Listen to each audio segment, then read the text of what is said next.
بسم اللہ الرحمن الرحیم۔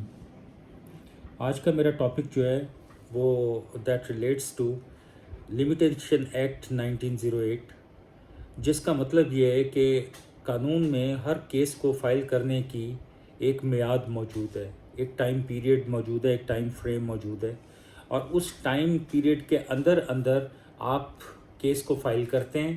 نہیں تو اگر آپ کیس کو فائل نہیں کرتے تو دوسری پارٹی جو آپ کی اوپوننٹ پارٹی ہے اس کے حق میں ایک رائٹ ایکریو کر جاتا ہے، اور وہ رائٹ جو ہے وہ اس سے کوئی بھی واپس لے نہیں سکتا۔ اس لیے کنڈونیشن آف ڈیلے کی اپلیکیشن انڈر سیکشن 5 اس کیس کے ساتھ جو آپ نے beyond the limitation period file کیا ہے وہ آپ نے ساتھ میں لگانی ہے۔ لیکن میں جو 1908 کا سیکشن 3 ہے سب سے پہلے آپ کو وہ بتا دوں۔ سیکشن 3 جو ایک مینڈیٹری نیچر کا سیکشن ہے، جس کا مطلب یہ ہے کہ when ever a case is coming before the court اور کورٹ محسوس کرے کہ یہ بیونڈ دی مینڈیٹری پیریڈ جتنا دیا گیا ہے ٹائم فریم کے اندر اس کے علاوہ دائر کیا گیا ہے، تو وہ اس کو ڈسمس کرے گی کورٹ، اور وہ مینڈیٹری نیچر ہے، اور کورٹ نے سب سے پہلے اس بات کو ڈیسائیڈ کرنا ہے کہ whether the case has been filed with in the limitation period اور ناٹ۔ تو اس لیے سیکشن 3 اور 5 دے آر ویری امپورٹنٹ، اور اس کو طے کرنا کورٹ کی ڈیوٹی ہے۔ اس میں ایک ججمنٹ میں آپ کو بتا دیتا ہوں، that is PLD 1985 supreme court page 153۔ یہ محمد بوٹا ورسز حبیب احمد کا کیس ہے، جس میں سیکشن 3 اور 5 they have been decided with its details, ٹھیک ہے۔ اس کے بعد آپ یہ دیکھیں کہ یہ جو کنڈونیشن آف ڈیلے ہے، the word condonation of delay کا مطلب یہ ہے کہ اگر آپ کے پاس کوئی ایسی وجہ موجود ہے جو کہ عدالت کو سیٹسفائی کر دے کہ آپ نے اگر within the prescribed period اس کیس کو فائل نہیں کیا تو عدالت اس ڈیلے کو کنڈون کر سکتی ہے، اور وہ condonation under section 5 of the limitation act 1908 ہوتا ہے، اور اس میں آپ نے کورٹ کو سیٹسفائی کرنا ہے کہ جناب this was the reason which was beyond my control, and once ever the things are beyond your control that can be accepted by the court۔ اس پہ ججمنٹ ہے 2021 CLC پیج 151۔ یہ خیر be be versus Ghulam Sarwar کا case ہے، اس میں بھی یہ پوری ڈیٹیل موجود ہے کہ آپ سیکشن 5 کا جب کنڈونیشن لیتے ہیں تو کورٹ کس کنڈیشنز پہ آپ کو وہ کنڈون کر سکتی ہے آپ کا ڈیلے۔ اس کے بعد تیسری بات بہت ہی اہم ہے، جب آپ کیس آپ کا بیونڈ دا اسپیسیفائڈ پیریڈ آپ داخل کر رہے ہیں، لیکن وہ جو پیریڈ ہے وہ آپ نے کنزیوم کر دیا کسی رانگ فورم کے اوپر۔ اب رانگ فورم کا مطلب یہ ہے کہ مجھے کیس دائر کرنا تھا سول کورٹ میں اس کو لے گیا پہلے ہی دم پہ ہائی کورٹ، اور اس کے بعد میں نے وہاں پہ اپنا ٹائم بہت سارا کنزیوم کیا۔ الٹیمیٹلی ہائی کورٹ نے مجھے کہا کہ نہیں، آپ کا فورم تو جو ہے وہ پہلا فورم ٹرائل کورٹ بنتا ہے، پہلے وہاں پہ جائیں۔ تو you spent years over there, تو آپ آ کے یہ نہیں کہہ سکتے کہ جناب چونکہ میں ایک فورم پہ تو تھا اور میرے پاس یہ آپشن میرے ہی سمجھ کے مطابق موجود تھی، اس لیے میں پراپر فارم پہ نہیں گیا، تو یہ آپ کا کوئی ڈیفینس نہیں ہے۔ اس کو کورٹ اسٹریٹ وے ریجیکٹ کرے گی۔ اس کے اوپر ججمنٹ دیکھ لیجئے گا، 1975 SCMR ہے 2559۔ یہ چودھری محمد شریف ورسز محمد علی خان کا کیس ہے، جس میں رانگ فورم کا ڈیفینس کوئی ڈیفینس نہیں ہے۔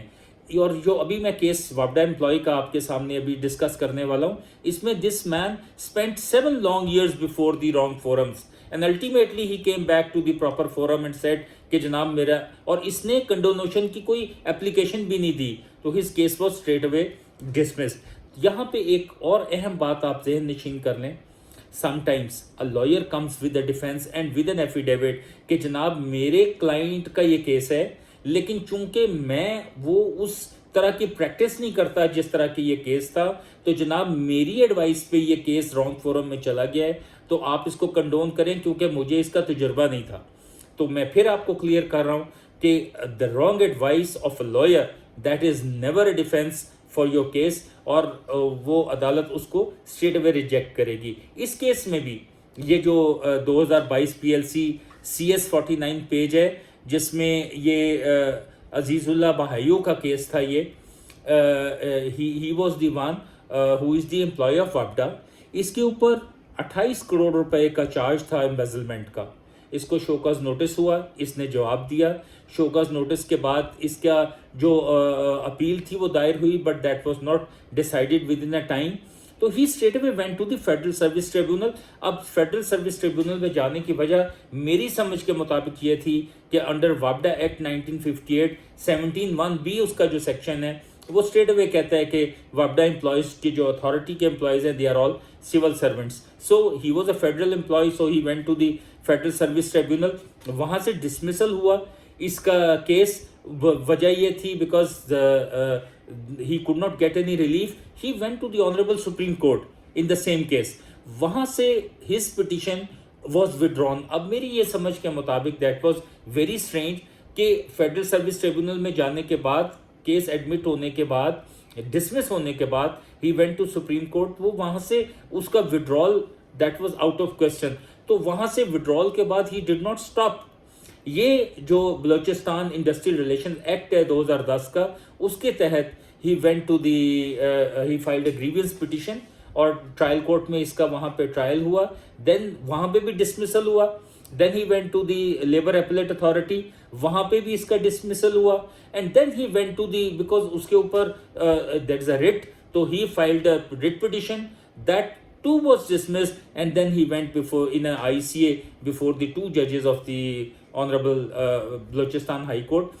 انہوں نے بھی اس کا کیس جو ہے وہ ڈسمس کیا on the ground کہ تم 7 سال تک you were rolling here and there, you were moving here and there, اور تم نے پہلے فیڈرل سروس ٹریبیونل گئے, پھر سپریم کورٹ گئے, پھر ٹرائل کورٹ میں آئے. تو he did not move an application for condonation of delay even. وہ اس پرزمپشن میں تھا کہ جناب میرا پراپر فورم جو ہے وہ اب آپ ہیں, پہلے والے جو فورم تھے وہ میرا پراپر فورم نہیں تھا, تو اس لیے مجھے ریلیف دیا جائے. لیکن he was straight away refused the relief by the Honorable High Court. تو meaning thereby آج کے یہ پورے ٹاپک کا مطلب یہ ہے کہ condonation of delay, the case to be filed within the prescribed period. اور یہ ہمارے لیے وکلا کے لیے انتہائی اہم ہے کہ جب بھی ہمیں کوئی کیس دائر کرنے کو ملے, سب سے پہلے ہم یہ دیکھ لیں کہ کیا اس کی لمیٹیشن جو ہے 1908 کا جو ایکٹ ہے اس کے اندر وہ فال کرتا ہے.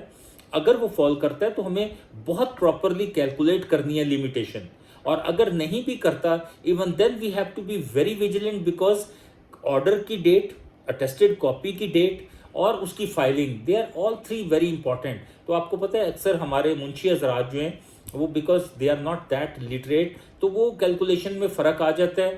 تو اس لیے سول سوٹ فائل کرنا ہے, that has to be filed within the limitation. Appeal has to be filed, that has to be filed within a limitation. Rate کی کوئی لمیٹیشن نہیں ہوتی, لیکن آنریبل سپریم کورٹ میں اگر آپ نے CPLA دائر کرنی ہے, that has to be filed within a limitation. تو میں بتانے کا مقصد یہ ہے کہ جو لمیٹیشن کا کانسیپٹ ہے that is very important, because جو 1908 کا لمیٹیشن ایکٹ ہے اس میں ہر چیز کو فائل کرنے کی, ہر کیس کو فائل کرنے کی لمیٹیشن موجود ہے. اور آپ ضرور 1908 کا جو لمیٹیشن ایکٹ ہے اس کو پڑھیں, اس کے بعد سیکشن 3 کا جو اس کا کانسیپٹ ہے اس کو دیکھیں, اس پہ کیس لاز دیکھیں, اور جو سیکشن 5 ہے جب بھی آپ کیس فائل کریں آپ کو اپریہنشن ہو کہ یہ case that has not been filed with in limitation period, تو آپ اسی کنڈونیشن کی درخواست جو ہے وہ ساتھ ضرور لگائیں. کبھی رانگ فورم پہ نہیں جائیں, کبھی never spend a time period on a wrong forum, کبھی اپنے وکیل کی ایڈوائس پہ کیس فائل نہیں کروائیں.